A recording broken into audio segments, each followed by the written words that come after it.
الحمد لله نحمده ونستعينه ونستغفره ونؤمن به ونتوكل عليه ونعوذ بالله من شرور انفسنا ومن سيئات اعمالنا ونعوذ بالله من شرور انفسنا ومن سيئات اعمالنا من يهده الله فلا مضل له ومن يضلل فلا هادي له ونشهد ان لا اله الا الله وحده لا شريك له ونشهد ان سيدنا ومولانا محمدا عبده ورسوله صلى الله عليه وعلى آله وأصحابه وبارك وسلم تسليما كثيرا كثيرا أما بعد فأعوذ بالله من الشيطان الرجيم بسم الله الرحمن الرحيم اقرأ باسم ربك الذي خلق خلق الإنسان من علق قال النبي صلى الله عليه وسلم خيركم من تعلم القرآن وعلمه أو كما قال النبي عليه الصلاة والسلام رب اشرح لي صدري ويسر لي أمري واحلل عقدة من لساني يفقهوا قولي اللهم صل على سيدنا مولانا محمد في أول كلامنا اللهم صل على سيدنا مولانا محمد في أوسط كلامنا اللهم صل على سيدنا مولانا محمد في آخر كلامنا حاضرین کرام صدر جلسہ معزز علماء کرام سامعین اکرام اور پردہ نشین خواتین، اللہ تعالیٰ کا بے انتہا کرم اور اس کی مہربانی، اللہ تعالیٰ نے ہمیں اپنے محبوب اور مقدس کلام کی نسبت سے جمع فرمایا۔ اللہ تعالیٰ ہمارے جمع ہونے کو، کہنے کو اور سننے کو قبول فرمائے، دنیا میں اور آخرت میں کامیابی کا ذریعہ اور سبب بنائے۔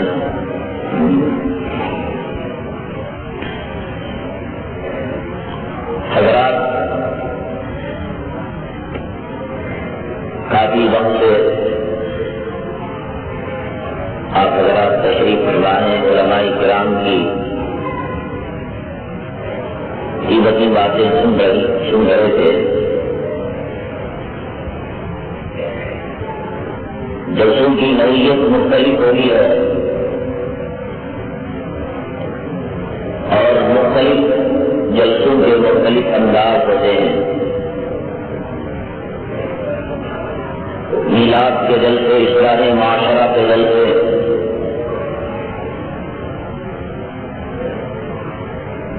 عاشورے میں، 10 محرم میں یوم کربلا منایا جاتا ہے۔ آج کا یہ جلسہ آئے ہوئے لوگ خود عنوان دے رہے ہیں، یہ کسی چوراہے پر آئے ہوئے اناپ شناپ قسم کے لوگ جو چاہ رہے تھے، مائک کی آواز سن کر جمع ہو گئے، اس قسم کا، اس نوعیت کا یہ کوئی جلسہ نہیں۔ پورے شہر کے ائمہ، علماء، معزز شخصیات، سنجیدہ طبقہ تشریف فرما ہے۔ اللہ تعالیٰ وہ بات کہے واضح جو اس مجمع کے لیے اور امت محمدیہ صلی اللہ علیہ وسلم کے لیے مفید ہو، اور اس کو سمجھنے اور اس پر عمل کرنے کی توفیق نصیب کروائے۔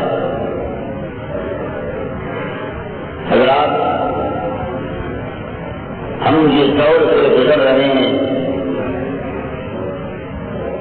بہت ہی نازک ترین دور ہے. امتحان، آزمائش اور فتنے جگہ جگہ، دن میں، رات میں، مشرق میں، مغرب میں، شمال میں، جنوب میں ہمارے استقبال کے لیے کھڑے ہیں.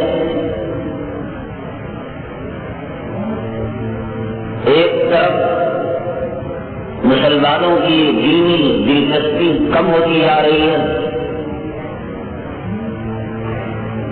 مسلمان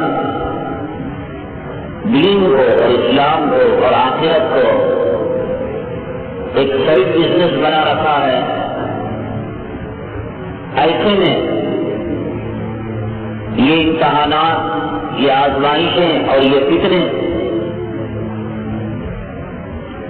ہمارے لیے ایک بڑی مصیبت ہے. اور یہ فتنوں کی شکل میں ہو اور یہ مصیبتوں کی شکل میں ہو تو آدمی پہچان بھی سکتا ہے حق کیا ہے اور باطل کیا ہے. زمانے جاہلیت میں اللہ کے حبیب پاک آقا دو عالم جناب محمد رسول اللہ صلی اللہ علیہ وسلم کی آمد جس دور میں ہوئی، اس دور کو تباہی اور بربادی اور گناہوں کا شباب کا دور کہا جاتا ہے. قتل کرنا، زنا کرنا، شراب پینا، لڑکیوں کو زندہ درگور کرنا، چوری ڈکیتی ایک آرٹ، ایک کلا اور ایک فن سمجھے جاتے تھے. اس کو عیب نہیں سمجھا جاتا تھا. چوری کرنے والا کھلے طور پر چوری کیا کرتا تھا. باپ کے انتقال کے بعد باپ کی جہاں میراث اور جائیداد گھٹتی تھی، ماں کے حصے ہوتے تھے اور بیٹا اپنی ماں کے ساتھ وہ کام کیا کرتا تھا جو باپ اپنے بیگم کے ساتھ، اس کی ماں کے ساتھ کیا کرتا تھا.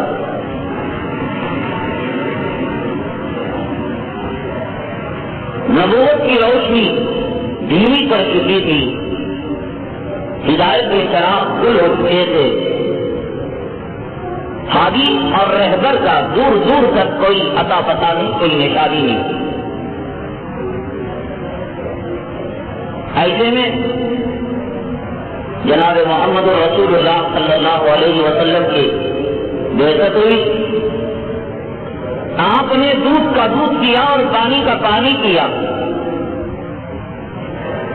بتلایا یہ جنت کا راستہ ہے اور بتلایا یہ جہنم کا راستہ ہے.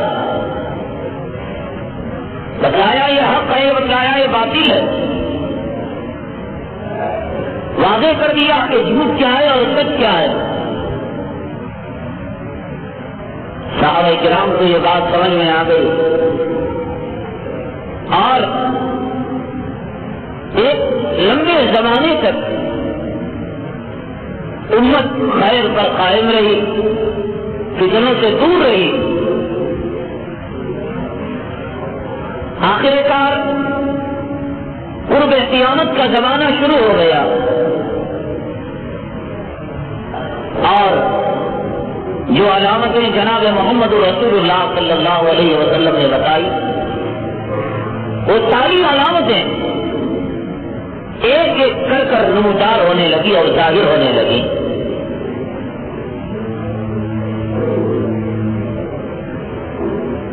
اور سب سے بڑا المیہ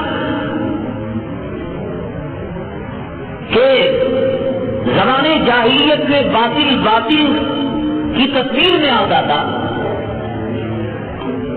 جھوٹ کی شکل میں آتا تھا. اور کلیئر تھا کہ یہ جہنم کا راستہ ہے اور یہ جنت کا راستہ ہے. ہمارے سامنے اس وقت ایک بڑی ڈکشنری ہے آزمائشوں کی، امتحانات کی، فتنوں کی. عورت مستقل ایک فتنہ ہے، مال ایک فتنہ ہے، کاروبار ایک فتنہ ہے، سودی لین دین ایک فتنہ ہے، رشوت خوری ایک فتنہ ہے. لیکن یہ فتنے ہیں کہ ان کے فتنے ہونے کو بھانپ لیا جا سکتا ہے، پہچان لیا جا سکتا ہے کہ سود ہے حرام ہے، رشوت ہے حرام ہے، بے پردگی ہے حرام ہے، داڑھی بنانا ہے حرام ہے، نماز کو چھوڑنا ہے حرام ہے. لیکن آج امت ایک عجیب و غریب فتنے سے دو چار ہے. وہ یہ کہ باطل کو حق کا دوبادہ پہنا کر پیش کیا جا رہا ہے، جھوٹ کو سچ بتلا کر پیش کیا جا رہا ہے، جہنم کے راستے کو جنت کا راستہ بتایا جا رہا ہے، ناحق کو حق بتایا جا رہا ہے، اور کفر کو اسلام بتایا جا رہا ہے.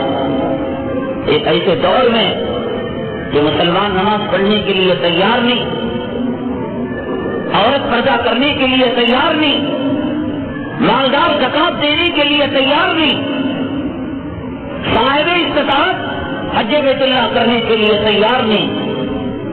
نوجوانوں کی نوجوانی کلموں کی نظر ہو رہی ہے، سنیما کی نظر ہو رہی ہے.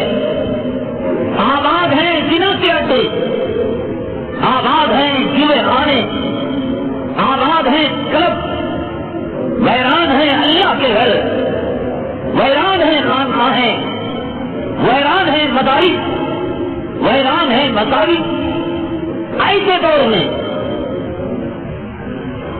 ایک سچا اسلام پیش کیا جائے اور کہا جائے کہ صاحب داڑھی رکھ بھی سکتے ہیں، داڑھی مڑا بھی سکتے ہیں، عورت پردہ کر بھی سکتی ہے، پردہ چھوڑ بھی سکتی ہے، یا پردہ کرے، اختلاف چہرے کا ڈھانکنا ضروری یا چہرے کو ڈھانکے نہیں. لباس اسلام کے اندر کوئی لباس متعین نہیں، نہ بخاری کے اندر جبے کا تذکرہ، نہ مسلم شریف کے اندر پائجامے کا تذکرہ، نہ ان ٹوپیوں کا تذکرہ جو بازاروں میں اور مسجدوں کے شہروں میں بکا کرتی ہے. پہنے کوئی پیاز، پہنے کوئی یہود و نصارا کا لباس، عورت میک اپ کرے، بازاری لباس اپنائے، برقع پہنے، کوئی تمیز نہ ہو کہ برقع کیا ہے اور نیٹی کیا ہے. مردوں کے سامنے خستہ حالت میں رہے اور بازاروں میں معشوقہ کی طرح، محبوبہ کی طرح اور دلہن کی طرح سج کر سنور کر جائے.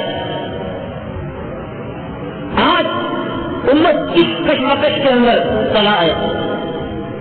فتوے ملتے ہیں، مریض جو میٹھا حلوہ چاہتا ہے، حکیم وہ دوائی دینے کے لیے تیار ہے. کوئی پوچھتا ہے پوچھنے والا میں تاریخ خودکشی رکھنا چاہتا ہوں، جواب آتا ہے شریعت میں اجازت ہے. کوئی پوچھتا ہے میں یہود و نصارا کے لباس میں نماز پڑھنا چاہتا ہوں، جواب آتا ہے کہ شریعت میں اس کی اجازت ہے. کوئی پوچھنے والا پوچھتا ہے مجبوری کی حالت ہے میری، میں سودی لین دین کے اندر مبتلا ہوں، رشوت کھا رہا ہوں، رشوت میں پل رہا ہوں اور جہنم کا لہو اور پیٹ اپنی اولاد اور اپنی بیوی کے پیٹ کے اندر داخل کر رہا ہوں. فتویٰ آتا ہے جیسے ذہنیت کے آج لوگ دین چاہتے ہیں اور کتنا سستا اسلام چاہتے ہیں، ایسے سیکولر علماء اور چڑھتی سورج کے پوجا کرنے والے علماء سو کا طبقہ آج پیدا ہو گیا ہے. ان کے پاس بڑے بڑے منصب ہیں، ان کے پاس بڑے بڑے ادارے ہیں، ان کے پاس بڑی بڑی ڈگریاں ہیں، ایک ملا یہ کہتا ہے میں نکاح خانے میں نکاح پڑھانے نہیں آؤں گا، اس لیے وہاں ویڈیو گرافی ہوتی ہے، وہاں بے حیائی ہوتی ہے، وہاں بے پردگی ہوتی ہے۔ اسی مسجد کا متولی ایک دوسرے مولوی سے، مفتی سے، جس کے پاس ڈگریوں کی قطار ہوتی ہے، اس سے فتویٰ پوچھتا ہے کہ ہماری مسجد کا ملا شادی خانے میں نکاح پڑھانے کے لیے جانے کے لیے تیار نہیں، نکاح پڑھانے جانے کے لیے تیار نہیں۔ وہ کہتا ہے ویڈیو گرافی ہوتی ہے، وہ کہتا ہے بے پردگی کا تیار ہے، وہ کہتا ہے بے حیائی ہے، وہ کہتا ہے جوڑے دہیج کا لین دین ہے۔ آپ کیا فرماتے ہیں؟ شرع متین کیا کہتی ہے؟ وقت کا مفتی چڑھتی سورج کا پجاری فتوا دیتا ہے مولوی غلط ہے، نکاح کہیں بھی ہو سکتا ہے، درخت کے نیچے بھی ہو سکتا ہے، کھیتوں میں بھی ہو سکتا ہے، باغوں میں بھی ہو سکتا ہے، مسجد میں بھی ہو سکتا ہے، کلیانہ منڈپ میں بھی ہو سکتا ہے، تو جائے کہاں جائے یہ امت؟ جس کو سمجھتا تھا مفتی، جس کو سمجھتا تھا اپنا رہبر، جس کو سمجھتا تھا اپنا امام، جس کو سمجھتا تھا اپنا مقتدا، جس کو سمجھتا تھا اپنا پیشوا، وہی انسانوں کی سہولت کے مطابق فتوے دے رہے ہیں۔ ایک بیچ کا طبقہ جسے وضو کے مسائل کا علم نہیں، غسل کے مسائل کا علم نہیں، نماز کے طور طریقے کا علم نہیں، اب وہ جائے کہاں؟ وہ داڑھی اس کے چہرے پر بھی دیکھتا ہے، اس کے چہرے پر بھی دیکھتا ہے، وہ امامہ اس پر بھی دیکھتا ہے، امامہ اس پر بھی دیکھتا ہے، مدرسے کی مسلک وہاں بھی دیکھتا ہے اور مدرسے کی مسلک یہاں بھی دیکھتا ہے، وہ ڈگریاں وہاں بھی دیکھتا ہے، حضرت علامہ مفتی شمس العلماء فلاں فلاں وہ یہاں بھی ڈگریاں دیکھتا ہے۔ مصیبت یہ کہ پہلے باطل باطل کی شکل میں آیا کرتا تھا، آدمی کو تکلیف ہو جایا کرتی تھی۔ اس زمانے میں آپ نے سنا ہوگا جناب محمد رسول اللہ صلی اللہ علیہ وسلم کے پاس ایک صحابی آتے ہیں اور اپنی صاحبزادی کا قصہ بیان فرماتے ہیں۔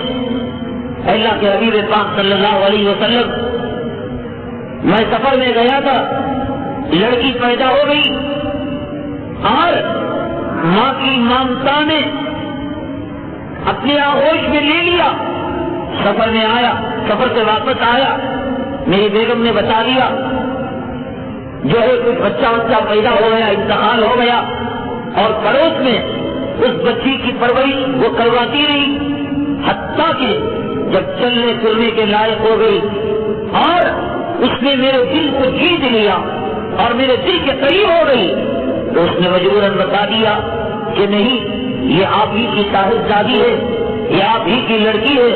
انہوں نے کہا میری جاہلیت کی رگ پھڑکی، میں اس کو لے کر گیا، آپ مجھے سیر سپاٹا کرا کے لے کر آؤں گا، سیر و تفریح کر لے کر آؤں گا، ایک سنسان جگہ میں لے کر گیا۔ اللہ کے حبیب پاک صلی اللہ علیہ وسلم، بچی پوچھتی رہی ابو کہاں جا رہے ہیں، کھلونے کب ملیں گے، باپ کب آئے گا، حتیٰ کہ ایک میدان اور جنگل میں لے کر گیا اور میں نے کھڈا کھودا۔ مجھ سے میری بیٹی اتنی محبت کیا کرتی تھی کہ کھڈا کھودنے میں اس نے میری مدد کی اور میرے دامن پر مٹی لگ جاتی، وہ جھاڑا کرتی تھی، کھڈے کو کھود دیا گیا اور بچی کو اتار دیا گیا۔ میری بچی نے چیخ کر یہ کہا ابو آپ کرنے کیا جا رہے ہیں، جاہلیت کی رگ بھر گئی۔ میں نے اس کے گھٹنے تک مٹی کو ڈالا، ابو جان کہتی رہی، اور کمر تک میں نے مٹی کو ڈالا، میں نے موڑے تک مٹی کو ڈالا۔ آخر جب تک وہ دہائی دیتی رہی، وہ اپنی ممتا کو پکارتی رہی، وہ شفقت فطری کو چیلنج کرتی رہی۔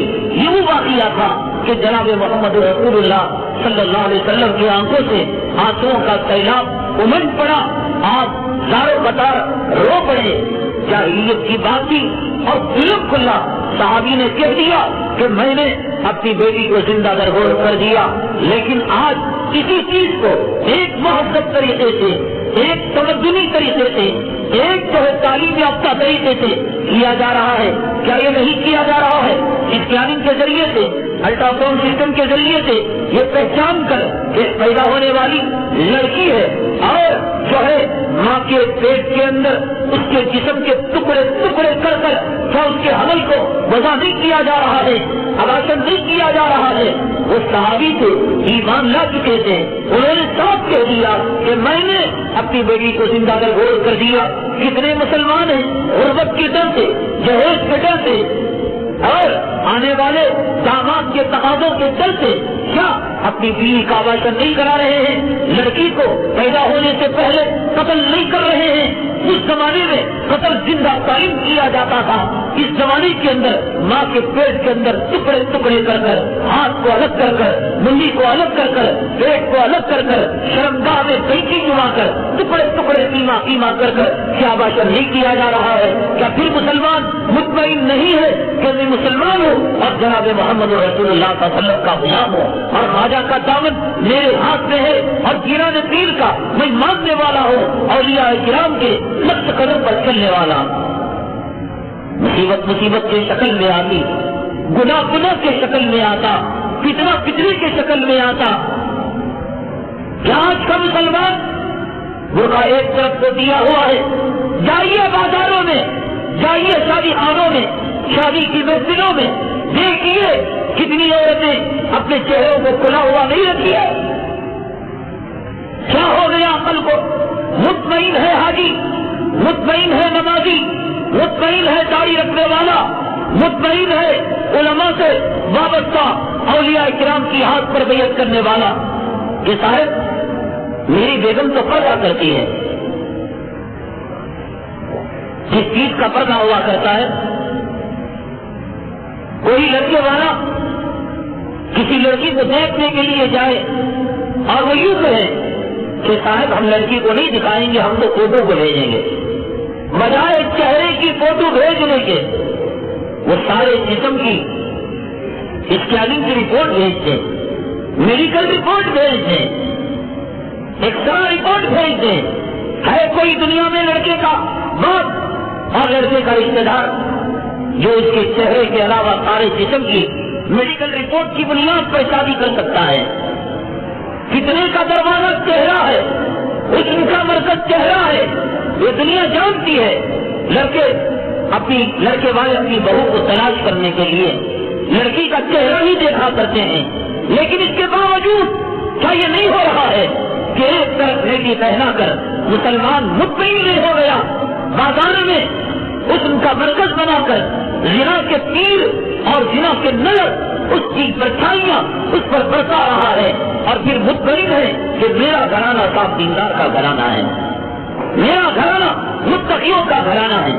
کسی نے چہرے کو ڈھانپ بھی لیا تو کیا اس کی چوٹی برسے کے باہر نہیں ہے؟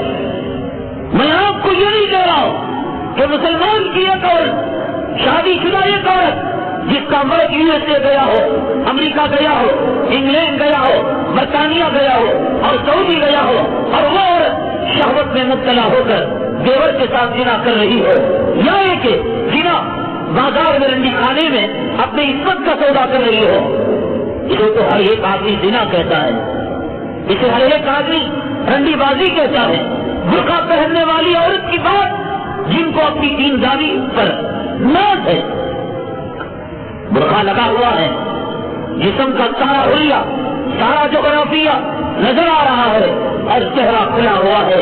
اگر چہرہ بند بھی ہے، ہتھیلیاں کھلی ہوئی ہیں، پنجے کھلے ہوئے ہیں، بال باہر رکھے ہوئے ہیں، جاؤ مسلکوں کا اختلاف ہو سکتا ہے، حنفی شافعی مسلک میں سینکڑوں باتوں کا اختلاف ہو سکتا ہے، حنبلی اور مالکی مسلک میں سینکڑوں باتوں کے اندر تصادم ہو سکتا ہے، لیکن دنیا کے کسی بھی مسلک کے ماننے والے مفتی سے یہ سوال کرو، عورت نماز پڑھے اور 3 سبحان اللہ کی مقدار میں اگر اس کی چوٹی نظر آ جائے، اگر اس کے سر کے بال نظر آ جائے، جاؤ پوچھو کیا ہو گیا ہے، کیوں پوچھتے نہیں، کیوں معلوم نہیں کرتے؟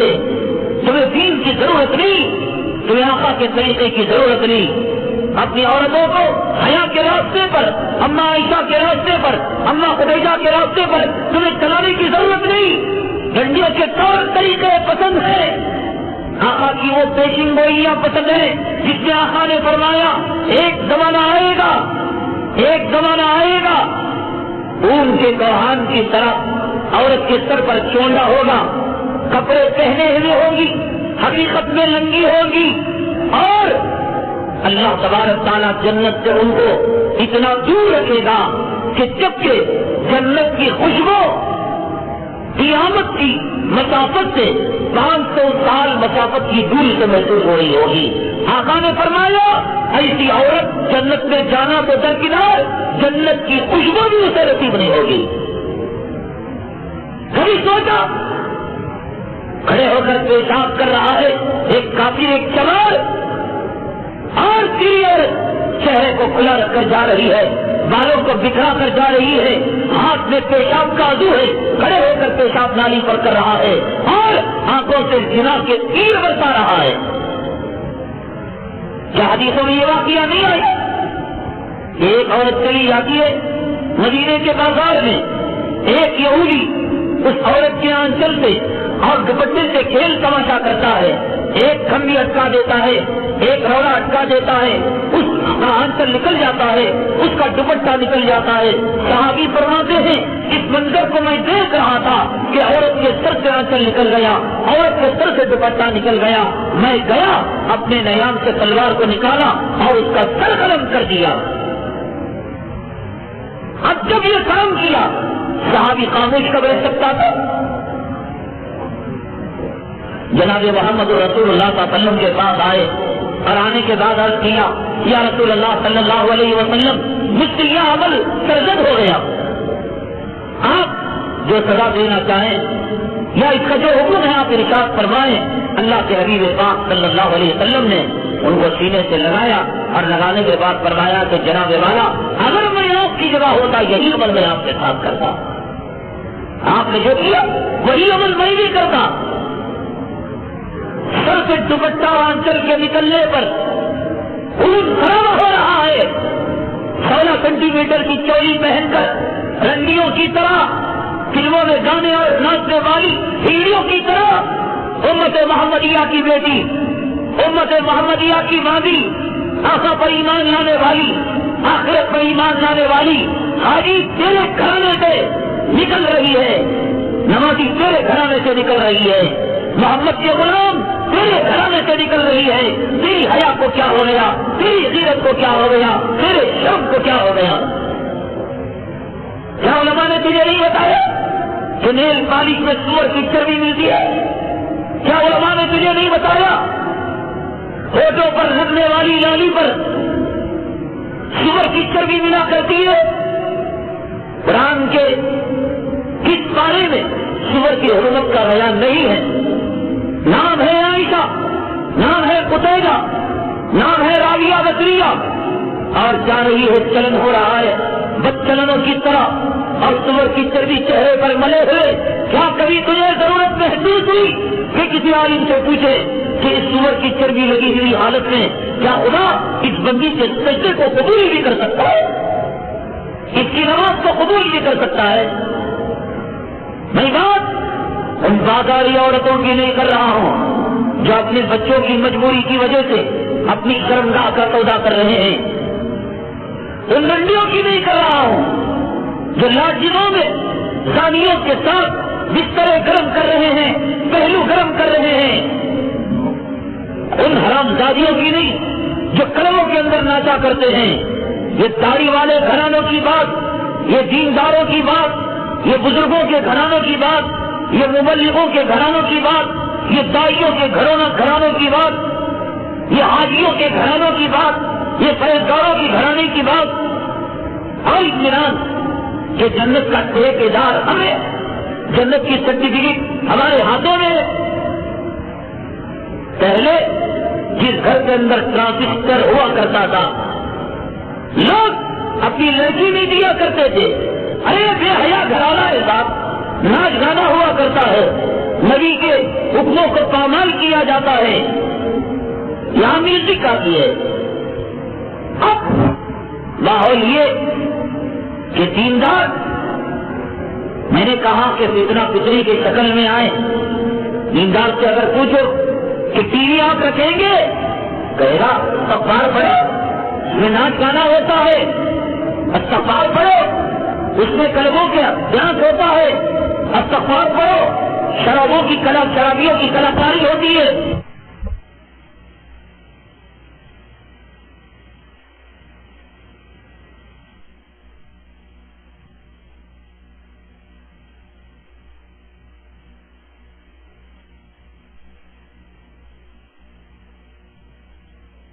جو ٹی وی بھی ہے, قرآن پڑھا جاتا ہے, قرآن سنا جاتا ہے, نعتیں پڑھی جاتی ہیں, نعتیں سنی جاتی ہیں, مسئلے مسائل بیان کیے جاتے ہیں.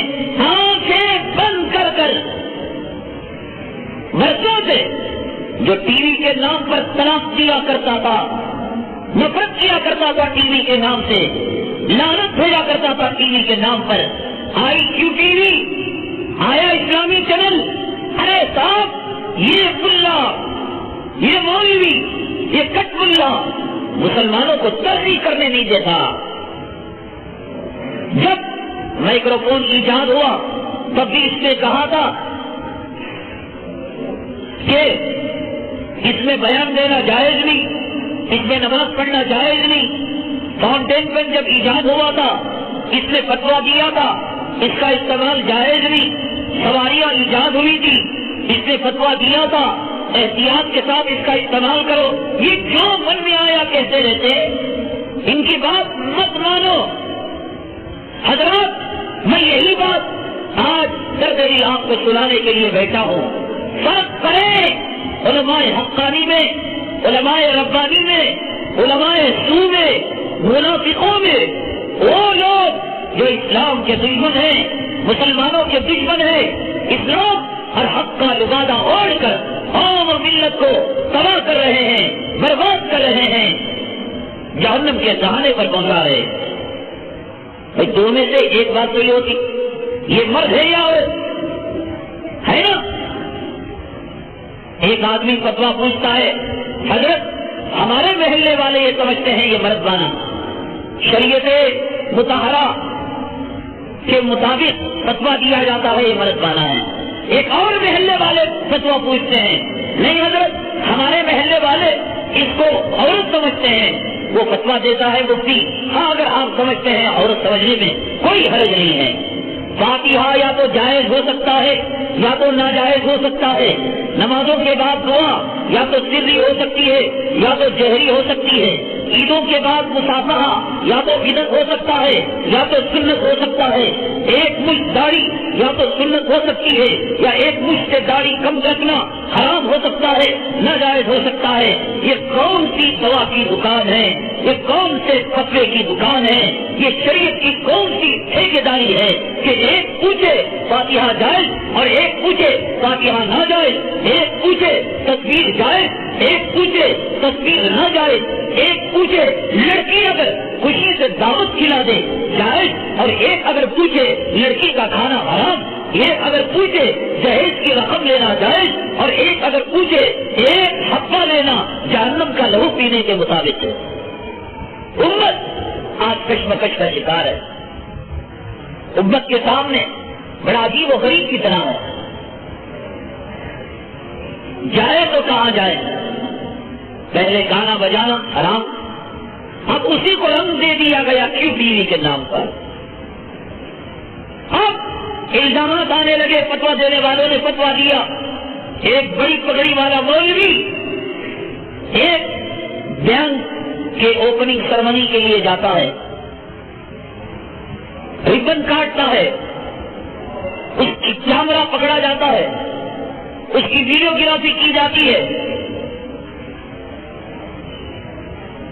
اور ایک کٹ ملا کہتا ہے نہیں تھا ویڈیوگرافی حرام, کیمرہ کشی حرام, ناجائز.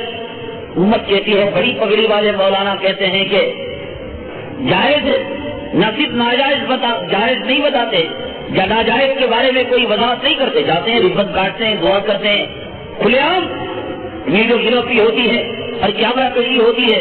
اور ایک کٹ ملا کل پڑھ کر آیا مدرسے میں, آج کہتا ہے کہ حرام ہے. اللہ نے آپ کو سمجھ نہیں دی, اللہ نے آپ کو عقل نہیں دی.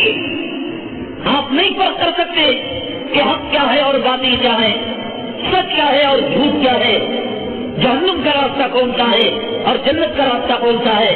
کیا اللہ تعالیٰ نے آپ کو اتنی بھی تمیز نہیں؟ آپ کے دسترخوان کے اندر ایک آدمی کتے کا گوشت رکھ دے اور ایک آدمی بکرے کا گوشت رکھ دے، کہنے والا کہے ہے صاحب کتا لیکن اس کی فضیلتیں یہ، اور دوسرا آدمی یہ کہے ہے صاحب یہ بکرا اس کی فضیلتیں یہ، آپ کی عقل کیا کہتی ہے؟ آپ دنیا میں دھوکہ نہیں کھاتے؟ دنیا میں کسی آدمی کو دیکھا پتھر کی ٹکری کا آئینہ لگائے ہوئے، دنیا میں کسی کو دیکھا آپ نے کہ پیپروں کا کپڑا پہنے ہوئے، لباس پہنے ہوئے، پتوں کو ڈھانکے ہوئے؟ یہاں تو ہوشیاری ہے، دنیا کے معاملے میں بے وقوف بھی عقل مند ہے، اور دین کے معاملے میں آپ کہتے ہیں یہ پگڑیوں کی لڑائی کب تک چلتی رہے گی، یہ علماء کا اختلاف کب تک چلتا رہے گا؟ اللہ کی قسم، آپ اپنے نفس کو دھوکہ دے کر اپنی سہولت کا دین دنیا میں اختیار کر سکتے ہیں، ویڈیو گرافر کو بلا سکتے ہیں، کیمرہ کشی کر سکتے ہیں، جہیز کا لین دین کر سکتے ہیں، سنتوں سے دور ہو سکتے ہیں، لیکن یاد رکھیے کہ جب قیامت کے دن پیدا کرنے والا باپ اپنی اولاد کا ساتھ نہیں دے گا، جننے والی ماں اپنی اولاد کو پرایا کر دے گی، شوہر اور بیوی کے اندر جدائی ہو جائے گی اور اختلاف ہو جائے گا، تو پھر خدا کی قسم یہ مولوی قیامت کے دن تمہارے کام نہیں آنے کا۔ جن کے کہنے پر تم نے داڑیاں بڑھائی، جن کے کہنے پر ٹی وی کی وجہ سے ٹی وی لے کر آئے، جن کے کہنے کی وجہ سے اپنے بیوی کے چہروں کو کھلا رکھا، اپنی عورتوں کے چہروں کو کھلا رکھا، قیامت کے دن یہ مولوی تمہارے ساتھ نہیں آئے گا، بلکہ اپنی زبان سے یوں کہیں گے انا اطعنا سادتنا وکبراءنا فاضلونا السبیل، اے پروردگار عالم ہم بڑی پگڑی سمجھ کر ان کے نقش قدم پر چلے، بڑے مولوی سمجھ کر ہم نے ان کی بات کو مانا تھا، لیکن یہ تو یہ ہے کہ انا اطعنا سادتنا وکبراءنا، یہ ہمارے بڑے تھے، رہبر تھے، فاضلونا السبیل، انہوں نے ہمیں راہ سے ہٹا دیا، ربنا آتِهِمْ ضِعْفَيْنِ مِنَ الْعَذَابِ وَلَعَنْهُمْ لَعْنًا كَبِيرًا، مولا ہم کو ایک عذاب دیتا ہے تو ان کو دوہرا عذاب دے۔ ہم نادان تھے، ہم جاہل تھے، ہم نے مولوی سمجھ کر انہیں پوچھا تھا، ہم نے مولوی سمجھ کر انہیں بلایا تھا، لیکن انہوں نے نہیں کہا کہ بینک کا کھولنا حرام ہے، بینک کے لیے جگہ دینا حرام ہے، سود کا کاروبار حرام ہے، سود میں ملوث ہونا اپنی ماں کے ساتھ زنا کرنے کے برابر ہے۔ مولا انہیں معلوم تھا ہماری ماں کی آبرو لٹتی رہی، ہماری ماں کی عزت لٹتی رہی، اپنی ماں کے ساتھ سود کھا کھا کر ہم زنا کرتے رہے، لیکن کبھی نہیں کہا ہے یہ ہمارے دسترخوانوں میں بیٹھ کر روٹیاں توڑتے رہے، مرغی کی رات چباتے رہے، آتِهِمْ ضِعْفَيْنِ مِنَ الْعَذَابِ وَلَعَنْهُمْ لَعْنًا كَبِيرًا، مولا اگر ہمارے گناہوں کی وجہ سے اگر تو ایک عذاب دیتا ہے، یہ گمراہ خود ہوئے اور گمراہ انہوں نے کیا ہمیں، آتِهِمْ ضِعْفَيْنِ مِنَ الْعَذَابِ، دوہرا عذاب دے، رشتہ ٹوٹ جائے گا، پہچانے حق کیا ہے، باطل کیا ہے، سچ کیا ہے، جھوٹ کیا ہے۔ حضرات، ہندوستان کے اندر انگریز جو حکومت کیا کرتے تھے، کیا مقصد تھا؟ یورپی ممالک میں کیا ان کی حکومت نہیں تھی؟ کیا انگریز کے متعلق یہ بات تاریخ کے اندر نہیں لکھی گئی کہ انگریزی حکومت میں کبھی سورج غروب ہی نہیں ہوتا؟ آج امریکہ کی اسلامی ممالک سے جو لڑائی ہے، افغانستان کو تباہ برباد کرنے کے پیچھے پڑا ہے، عراق کو ہضم کرنے کے پیچھے پڑا ہے، سعودیہ کو نگلنے کے پیچھے پڑا ہے، عربی ممالک کی تہذیب اور تمدن کو چیلنج کرنے کے لیے کھڑا ہے۔ لڑائی کس بات کی تھی انگریزوں کی، اور آج وقت کے دوران امریکہ کی لڑائی کس بات سے ہے؟ کیا آپ سمجھتے ہیں امریکہ کے پاس ڈالر کی کمی، ہتھیار کی کمی، صحیح اور ٹیکنالوجی کی کمی، پیٹرول کی کمی، جدید تعلیم کی کمی، عیاشی، فحاشی، زناکاری، شراب نوشی، کس چیز کی کمی ہے؟ کیوں ڈر رہا ہے ایک پگڑی سے امریکہ؟ کیوں ڈر رہا ہے داڑھی والوں سے؟ ایک انگریزی طیارہ طیارے میں ایک گاڑی والا بیٹھ جاتا ہے، گھنٹوں تاخیر سے وہ طیارہ اڑتا ہے، ہوائی جہاز اڑتی ہے، مادرزاد برہنہ کر کر اسکیننگ لے کر اس کی چیکنگ کیوں کی جا رہی ہے؟ میرے پاس ایسے ہتھیارات ہیں، آن کی آن میں دنیا کو تو فنا کر سکتا ہے، ملکوں کو تباہ تاراج کر سکتا ہے، ملکوں کے تختوں کو الٹ سکتا ہے۔ کیا تجھے دولت چاہیے، وقت کے فرعون، روپیہ چاہیے، پیسہ چاہیے، حکومت چاہیے، سلطنت چاہیے، جدید تعلیم اور ٹیکنالوجی چاہیے؟ ہے کس بات کی لڑائی؟ کیوں یہ وبا عام ہے کہ مدرسوں میں دہشت گردی کی تعلیم دی جاتی ہے؟ کیوں یہ وبا عام ہے کہ داڑھی رکھنے والا ٹیررسٹ ہوتا ہے؟ کیوں یہ وبا عام ہے کہ پگڑی پہننے والا، مسواک رکھنے والا یہ بنیاد پرست، قدامت پرست اور دیوس قسم کا آدمی ہوتا ہے؟ کیوں ڈر ہے وقت کے فرعون کو؟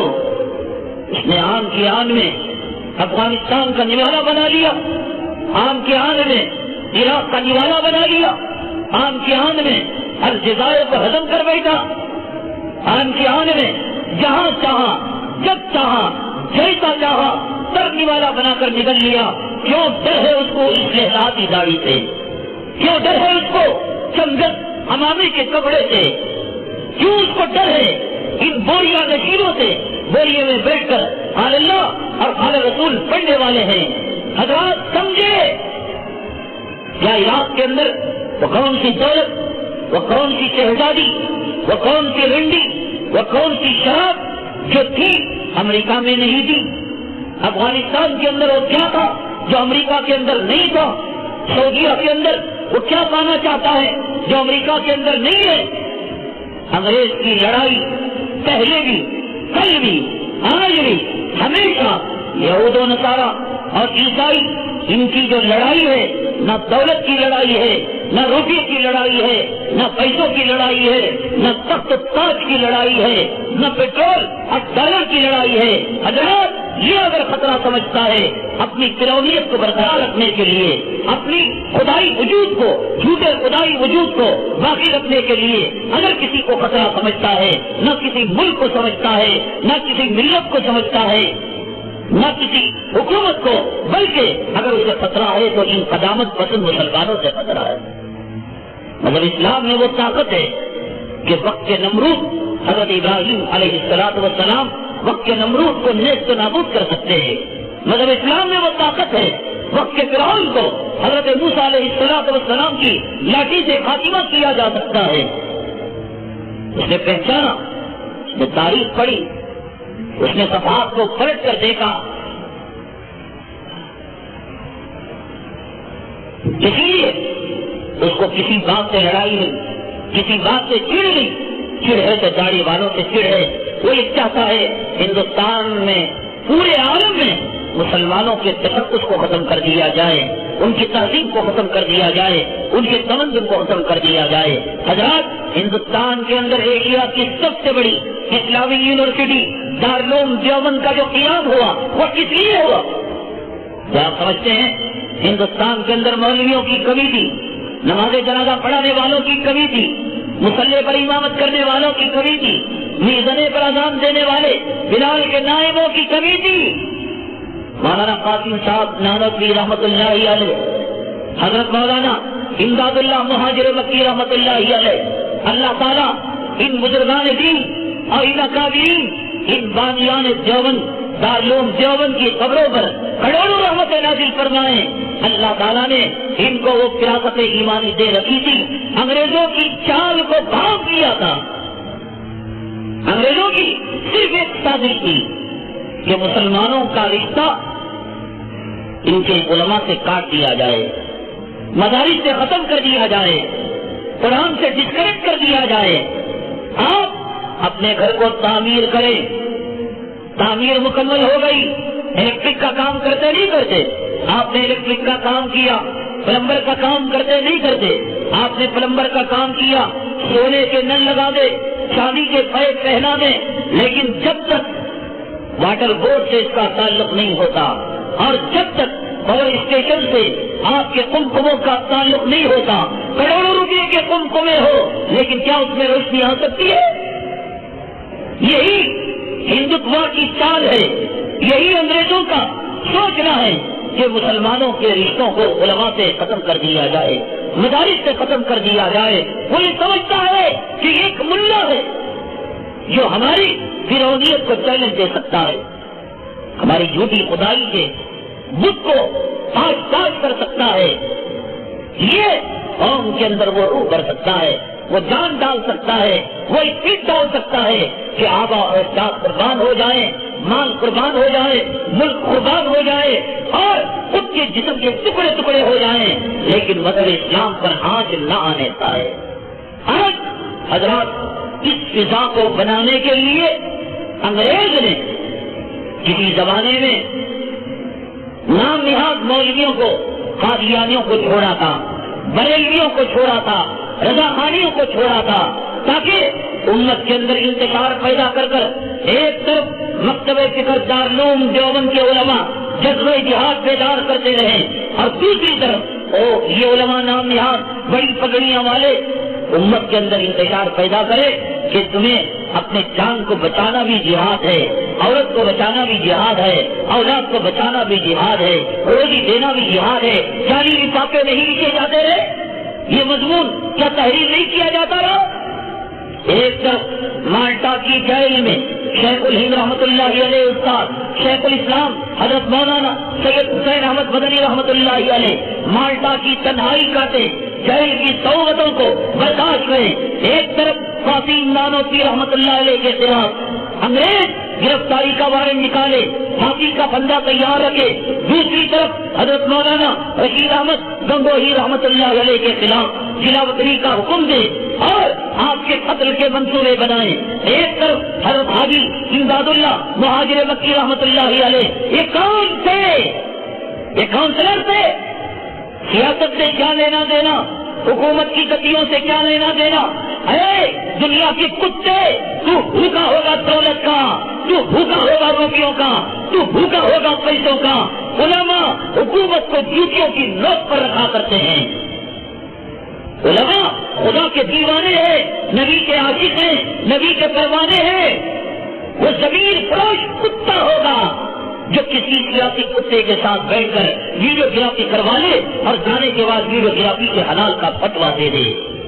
وہ کئی زمین فروش ملا ہوگا، منافق ہوگا، اپنی رعایت سے سوا کی ناجائز اولاد ہوگا کہ شادی کے بعد دلہن کی طرف سے ہونے والی دعوت کے اندر بغل میں دفتر مار کر دعوت بھی کھا لے اور جانے کے بعد اس کے جواب کا فتویٰ بھی دے دے۔ یہ علماء ہیں، یہ ہمارے اکابر ہیں، انہوں نے اپنی بیویوں کو بیوہ کیا، اولاد کو یتیم کیا، وطن سے جلا وطن ہوئے۔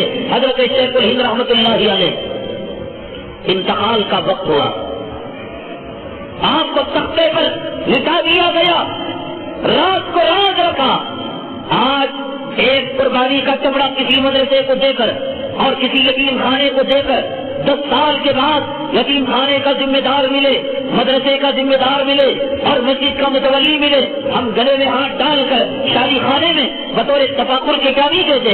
ہاں متولی صاحب یاد ہے 15 سال پہلے میں نے تمہارے مدرسے کو چمڑے کا رجوع قربانی کا چمڑا بھی بھیجا تھا۔ یہ شیخ الہند رحمۃ اللہ علیہ سے تختے پر لٹا دیا گیا، کروٹ سلا دیا گیا۔ غسل دینے والے غسال نے دیکھا آپ کی پیٹھ پر حضرت خباب ابن عبد رضی اللہ تعالیٰ عنہ کی پیٹھ کی طرح جگہ جگہ لوہے کے جسموں سے، لوہے کے سلاخوں سے آپ کے جسم کو داغ داغ کر دیا گیا ہے۔ سلاخوں کو انگاروں میں گرم کر کر پیٹھ پر داغ دیا گیا ہے۔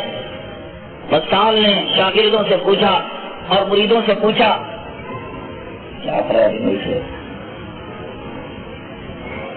کیا ہو گیا تھا حضرت کی پیٹھ کو؟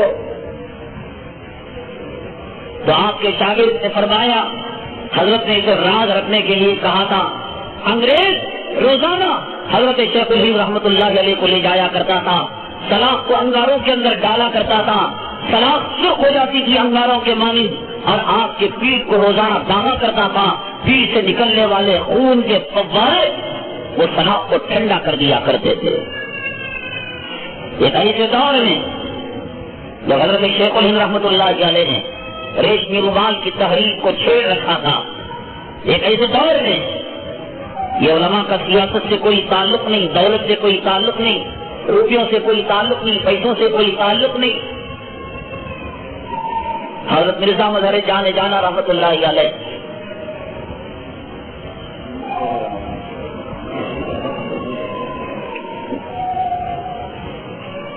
آپ کے دربار میں وقت کے بادشاہ نے، وقت کے نواب نے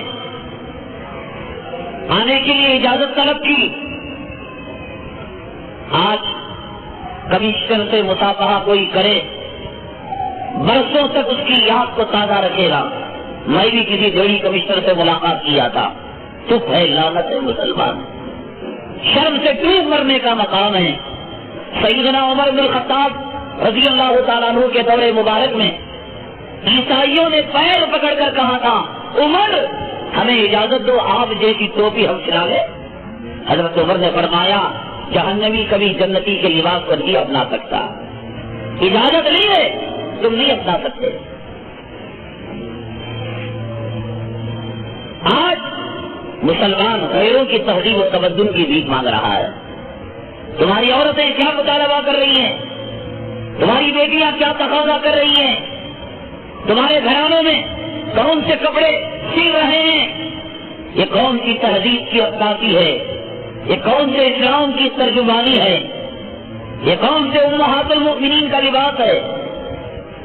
ایک طرف یہ علماء ربانی جان جوخم میں ڈال کر، اپنے آپ کو خطرے میں ڈال کر ہندوستان کے مسلمانوں کو بچانے کی فکر کر رہے تھے. کیا اسی زمانے کے اندر کچھ ضمیر فروش علماء کھڑے ہو کر یہ نہیں کہا تھا کہ خاتم نانوتوی کافر ہے، اس کے پیچھے نماز حرام ہے؟ کیا یہ نہیں کہا تھا اشرف علی تھانوی کافر ہے، اس کی کتابوں کو ہاتھ لگانے سے اصل ٹوٹ جاتا ہے؟ کیا یہ نہیں کہا تھا کہ مولانا الیاس صاحب رحمۃ اللہ علیہ انگریز کے ایجنٹ ہیں، ان سے جو مصافحہ کرے اس کا ہاتھ ناپاک ہو جاتا ہے؟ یہ کون لوگ ہیں؟ بازار میں جاتے ہو، اصلی اور نقلی چیز کا فرق سمجھتے ہو. بازار میں جاتے ہو، چاولوں کی قسموں کو پہچانتے ہو. اپنے لڑکے کے لیے بہو کی تلاش بہترین سے بہترین کر سکتے ہو. آج تک آپ نہیں جان سکے کہ حق کا لبادہ اوڑھ کر ظالم انگریز کے ایجنٹ علماء کون ہے؟ کون؟ کیوں ٹی وی کے پیچھے کن کی سازش کار فرمائے؟ وہ بڑی بڑی داڑھی والے، وہ حاجی جو دو چار سال میں ایک عمرہ کرتے ہیں اور ایک حج کرتے ہیں، اور جنہوں نے کہا تھا کہ میرے گھر کی لڑکی اسے گھر میں نہیں جا سکتی. جس گھر کے اندر ناچ گانا ہو، نبی کی نافرمانی ہو، سے کہا کہ قرآن شریف کی تلاوت ہوتی ہے، یہ کیوں ٹی وی ہے، یہ ذاکر نائک ہے، یہ رضا خانی چینل ہے. اب یہ جو روزانہ قرآن شریف پڑھا کرتا تھا، اس نے قرآن شریف کو پڑھنا بند کر دیا. ام سلمہ ام میمونہ جناب محمد رسول اللہ صلی اللہ علیہ وسلم کی ازواج مطہرات ہیں. ایک نابینا عبداللہ ابن ام مکتوم رضی اللہ تعالیٰ عنہ صحابی، آنے پر آقا نے ان کو ڈانٹ پلائی، فرمایا تم پردہ کیوں نہیں کرتی؟ ان دونوں خواتین نے کہا، اے اللہ کے حبیب پاک صلی اللہ علیہ وسلم، آنے والے صحابی اندھے ہیں، وہ ہمیں نہیں دیکھ سکتے. تو کیا آپ نے نہیں فرمایا ابا امیاوانی انتما الستما تبصرانی؟ ارے ان کی آنکھیں چلی گئی تو کیا تم بھی اندھی ہوگی؟ مجھے بتائیں، شوہر کی موجودگی میں امہات المؤمنین کی پاکیزگی کی قسمیں زمین کھایا کرتی تھی، آسمان آپ کی طہارت اور آپ کی پاکیزگی کو قبول کیا کرتا تھا. فرشتے جن کی طہارت کے نغمے گایا کرتے تھے. تیری بیوی پر الزام لگے زنا کا، تجھے ایک سوار لائر کی ضرورت پڑے گی. تیری بیٹی پر اغوا کا الزام لگے، ڈی این اے ٹیسٹ کرا کر قوم کے سامنے رپورٹ دینی پڑے گی کہ کہ میری بیٹی کا حمل نہیں ٹھہراتا، عاشق نے زنا نہیں کیا تھا، منہ کالا نہیں کیا تھا، اباشر نہیں ہوا تھا، تجھے پروف دینا پڑے گا. یہ ازواج مطہرات کہتا ہے کمینے کہ دل کی پاکیزگی چاہیے، چہرہ کھلا تو کیا، یہ مولویوں کے دل خراب ہیں، ان کی نگاہیں خراب ہیں، اور دل کی بات زبان پر آ جایا کرتی ہے. دل اگر پاک ہو، کال سینٹر میں جا کر ایک نوجوان لڑکی، ایک نوجوان رنڈے کے آغوش میں بیٹھ کر شب گزاری کرے، دل پاک ہو کوئی بات نہیں. ٹیچر کے پوسٹ میں جا کر کام کرے، کاؤنسلر بن کر چمار کے ساتھ جا کر کام کرے، دل پاک ہو. بتاؤ محمد کی بیویوں سے بڑھ کر کائنات میں کیا کسی کا دل پاک ہو سکتا ہے؟ تیری بیٹی اور تیری بیوی اور تیری اماں کی طہارت کے لیے تجھے ایجوکیٹ اور لائر کو ڈھونڈنے پڑیں گے. اماں عائشہ صدیقہ رضی اللہ تعالیٰ عنہ جب ایک غزوے کے اندر تشریف لے کر گئی اور منافقوں نے آپ پر تہمت لگائی اور الزام لگایا، یہ کون پاک باز عورت ہے، وہ دل سے مائل نکال دے اور دل سے گندگی کو نکال دے، خباثت کو نکال دے، رنڈیوں کی صف میں اپنی ماں بہنوں کو شامل ہونے سے نکال دے. برا نہ مان، یہ کون مولوی ہے جو بات بات میں ہماری عورتوں کو رنڈی بتاتا ہے؟ کیا ضرورت تھی اس چہرے کو کھلا رکھنے کی؟ کیا ضرورت تھی ایک کالی نیٹی پہنا کر زانیوں کے مجمع میں بھیجنے کی؟ کیا ضرورت تھی یہ اسپرے لگا کر، یہ پھول لگا کر، یہ بالوں کو لہرا کر ایک حرام زادوں کے مجمع کے درمیان بھیجنے کی؟ مجھے بتا، ضرورت بتا، مجھے بتا. نہیں صاحب، دل صاف ہو. میری بیگم کا دل صاف ہے، برسوں سے ڈیوٹی کرتی ہے، ملازمت کو جاتی ہے، صرف گھر بنی ہوئی ہے، ایک باپ کے پاس ایکس بنی ہوئی ہے، کمپیوٹر آپریٹر کا کام کیا کرتی ہے. مولانا صاحب ہماری بیٹی کو برا نہ کہو، تیری بیٹی پر داغ آ جائے. میں نے کہا اسکیننگ کرانی پڑے گی، ڈی این اے ٹیسٹ کرانا پڑے گا، ایک جھوٹے لائر کا سہارا لے کر تیری بیٹی کا نکاح کرنا پڑے گا، ایک جہیز کے لالچی کتے کو بٹھا کر اس رنڈی نما لڑکی کے جو ہے سماج اور شادی کے بندھن کو باندھنا پڑے گا. لیکن یاد رکھ، اماں عائشہ صدیقہ رضی اللہ تعالیٰ عنہ پر جب الزام لگاتا اور منافقوں نے پوری مدینہ منورہ کی ہوا کو ناسازگار کر دیا تھا، جگہ جگہ تہمتوں کے تیر برس رہے تھے، اللہ کے حبیب پاک آقائے دو عالم جناب محمد رسول اللہ صلی اللہ علیہ وسلم کے چہرے انور سے مسکراہٹ غائب ہو گئی تھی. آپ کی نیند میں فرق آ چکا تھا، آپ کے ملاقات کا طریقہ بدل چکا تھا. اماں عائشہ نے پوچھا، دنیا والے آپ کہے میرے محبوب آپ کیا کہتے ہیں؟ اللہ کے حبیب پاک صلی اللہ علیہ وسلم نے فرمایا، میں خدا کے حکم کا انتظار کرتا ہوں. اماں عائشہ فرماتی ہے، میرا محبوب اگر یہ کہہ دیتا کہ ساری دنیا کچھ کہے محمد تمہاری تصدیق کرتا ہے تو میری نیند ہو جاتی، لیکن آج میں دنیا سے مایوس ہو چکی تھی. دنیا کے ظلم و ستم کے پہاڑ مجھ پر ٹوٹ چکے تھے، ابھی وقت نہیں بیتا تھا، مجلس ابھی ختم نہیں ہوئی نہیں پائی تھی. جبرائیل امین علیہ الصلوۃ والتسلیم سورہ نور کی آیتیں لے کر نازل ہوئے، الخبیثات للخبیثین والخبیثون للخبیثات، الطیبات للطیبین والطیبون للطیبات. گندے مرد گندی عورتوں کے لیے اور گندی عورتیں گندے مرد کے لیے.